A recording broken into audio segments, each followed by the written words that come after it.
ये कहानी 5 दोस्तों की है जो एक ही कॉलेज में पढ़ते हैं। उनकी दोस्ती बहुत मजबूत है, लेकिन जैसे जैसे जिंदगी में नए मोड़ आते हैं, उनकी दोस्ती भी नए नए इम्तिहानों से गुजरती है। इस सफर में वे दोस्ती, विश्वास और आत्म खोज के महत्व को समझते हैं। कॉलेज का मैदान। अमन, राहुल, सोनल, पायल और अर्पित एक पेड़ के नीचे बैठकर हंसी मजाक कर रहे हैं। अरे अमन, तुम्हें देखकर तो ऐसा लगता है जैसे तुम बस पढ़ाई करने के लिए बने हो। थोड़ा मस्ती भी कर लिया करो। पढ़ाई भी जरूरी है पायल, और वैसे भी अगर मैं पढ़ाई नहीं करूँगा तो तुम सबके असाइनमेंट कौन करेगा? यही तो बात है अमन की। हमारी पूरी ग्रुप की सफलता का राज अमन ही है। लेकिन सच कहूँ तो अमन को कभी कभी अपने बारे में भी सोचना चाहिए। दोस्ती में देना तो जरूरी है, लेकिन खुद को भूल जाना सही नहीं है। सोनल सही कह रही है। हम सब मस्ती करते हैं, लेकिन अमन हमेशा हमारी मदद करता है। अब हमें भी कुछ उसके लिए करना चाहिए। अमन सबकी बातें सुनकर थोड़ा अजीब महसूस करता है, लेकिन कुछ नहीं कहता। वह अपने दोस्तों को देखकर संतुष्ट महसूस करता है। अमन और सोनल लाइब्रेरी में बैठकर पढ़ाई कर रहे हैं। सोनल थोड़ी चिंता में दिख रही है। अमन, क्या तुम कभी सोचते हो कि हम जिंदगी में कहाँ जा रहे हैं? हमारे दोस्त हैं, पढ़ाई है, लेकिन क्या हमें पता है कि हम क्या करना चाहते हैं? मैंने कभी इतना गहराई से नहीं सोचा। मेरे लिए फिलहाल सबसे जरूरी है कि मैं अपनी पढ़ाई खत्म करूं और एक अच्छी नौकरी पाऊं। लेकिन तुम क्यों पूछ रही हो? मुझे नहीं पता, पर कभी कभी लगता है कि हम सब एक दूसरे के साथ हैं, फिर भी कुछ कमी है, खासकर राहुल को लेकर। उसकी हरकतें कभी कभी अजीब लगती हैं। राहुल थोड़ा स्वार्थी हो सकता है, लेकिन वो हमारा दोस्त है। शायद उसे थोड़ा वक्त चाहिए समझने के लिए। सोनल चुप हो जाती है, लेकिन उसके चेहरे पर अभी भी चिंता की झलक साफ दिखती है।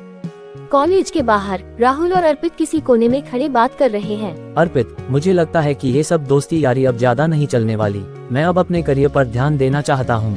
मुझे नहीं लगता कि ये सब दोस्ती मेरे भविष्य में किसी काम आएगी। तुम क्या कह रहे हो राहुल? हम सब एक साथ हैं और हमेशा रहेंगे। ये दोस्ती हमारे लिए बहुत अहम है।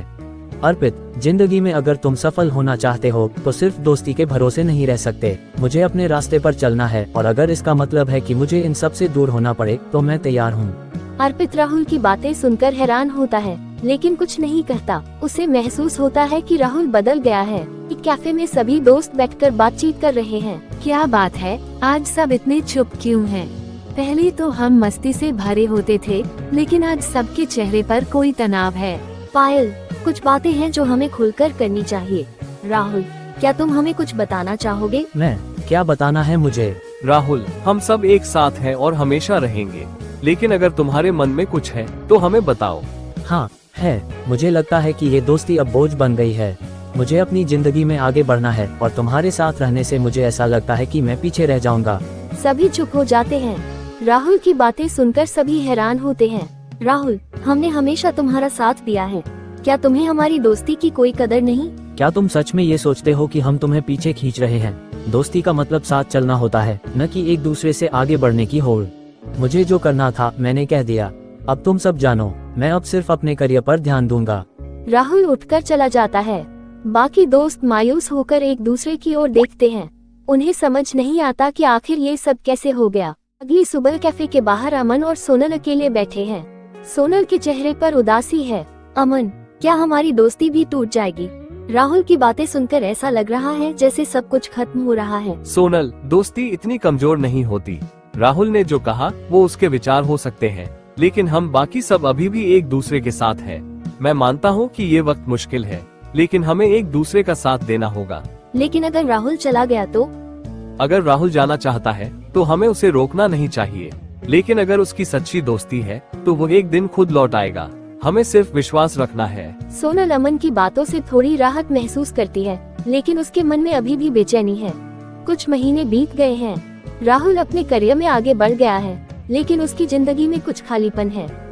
वह अपने पुराने दोस्तों को मिस करने लगा है। एक दिन वह कॉलेज के पास उसी कैफे में आता है जहां वे सब बैठा करते थे। कितना अच्छा वक्त था वो, लेकिन मैंने अपनी महत्वाकांक्षा में सब खो दिया। राहुल कैफे के अंदर जाता है और देखता है कि अमन, सोनल, पायल और अर्पित अभी भी वहीं बैठे हैं जैसे पुराने दिनों में होते थे। वे सब उसे देखते हैं और एक पल के लिए माहौल शांत हो जाता है। आओ राहुल, बैठो। राहुल चुपचाप जाकर बैठ जाता है। उसके चेहरे पर ग्लानि और पश्चाताप साफ दिख रहा है, लेकिन बाकी दोस्त उसकी ओर गर्मजोशी से देखते हैं। माहौल में थोड़ी सी झिझक है, लेकिन दोस्ती की गर्मी उसे पिघला रही है। मुझे नहीं पता था कि मैं इतने समय तक तुम सबसे दूर कैसे रहा।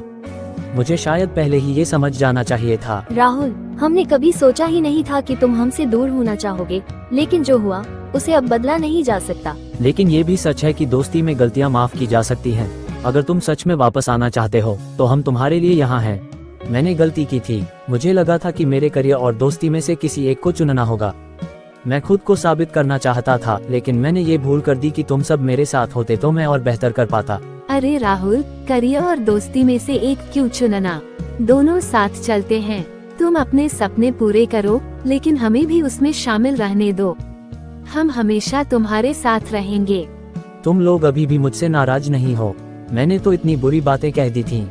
नाराजगी नहीं राहुल, बस उम्मीद थी कि एक दिन तुम ये सब समझोगे। दोस्ती में कभी भी देर नहीं होती। तुम सब मुझसे अच्छे दोस्त कभी नहीं मिल सकते। मुझे माफ कर दो और फिर से मुझे अपने साथ रखो। तुम्हें माफी मांगने की जरूरत नहीं है। तुम हमारे दोस्त हो और हम कभी तुम्हें छोड़ने वाले नहीं थे। हाँ, दोस्ती में ये छोटे मोटे झगड़े होते रहते हैं, लेकिन असली दोस्त वो होते हैं जो फिर से एक साथ बैठकर चाय पी सकते हैं। तो फिर क्यों न एक बार फिर से पुराने दिनों की तरह सब मस्ती करें। हमारे ग्रुप की शान राहुल वापस आ गया है, तो जश्न बनता है। सभी हंसते हैं और राहुल के चेहरे पर एक सुकून की मुस्कान फैल जाती है। उसे एहसास होता है कि उसकी असली दौलत उसका करियर नहीं, बल्कि उसके दोस्त हैं। कुछ दिनों बाद का है। पूरा ग्रुप एक रोड ट्रिप पर जा रहा है, जैसे उन्होंने कॉलेज के पहले साल में किया था। गाड़ी में सभी मस्ती कर रहे हैं, गाने गा रहे हैं और हंसी मजाक कर रहे हैं। यार, ये ट्रिप मुझे याद दिला रही है हमारी पहली ट्रिप की। तब भी हम ऐसे ही गा रहे थे और मस्ती कर रहे थे। हाँ, और उस ट्रिप में राहुल ने गाड़ी खराब कर दी थी, याद है सबको? अरे, उस बार तो गलती से हुआ था। इस बार मैं कुछ नहीं करूँगा, वादा है। देखते हैं। वैसे भी राहुल, तुम्हारे बिना ये ग्रुप अधूरा ही था। अब जब तुम वापस हो तो सब कुछ फिर से सही हो गया है। सच में, दोस्ती का असली मतलब तभी समझ में आता है जब दोस्त वापस आते हैं, चाहे कितना भी समय क्यों न बीत गया हो। सभी एक साथ हंसते हैं और गाड़ी तेज रफ्तार से पहाड़ों की ओर बढ़ती है। हर किसी के चेहरे पर मुस्कान और दिल में सुकून है। अब वे जानते हैं कि चाहे कुछ भी हो जाए, उनकी दोस्ती हमेशा अटूट रहेगी। गाड़ी एक सुंदर जगह पर रुकती है। चारों ओर पहाड़ और हरे भरे पेड़ हैं। पूरा ग्रुप गाड़ी से उतरता है और खुले आसमान के नीचे बैठ जाता है। सभी मिलकर भविष्य के सपनों के बारे में बातें करते हैं। हम सबके सपने बड़े हैं और हम सब उन्हें पूरा करेंगे। लेकिन एक बात पक्की है, हमारी दोस्ती हमेशा कायम रहेगी। हाँ, इस बार मैं भी ये बात मानता हूँ। करियर कितना भी बड़ा क्यों ना हो, दोस्ती के बिना सब अधूरा है। सच कहा राहुल। चाहे हम कहीं भी जाएं, इस ग्रुप की खासियत यही रहेगी कि हम हमेशा एक दूसरे के साथ हैं। तो चलो इस पल को हमेशा यादगार बनाते हैं। एक वादा करते हैं कि चाहे कुछ भी हो जाए, हम कभी एक दूसरे से दूर नहीं होंगे। वादा किया, हमेशा साथ रहेंगे।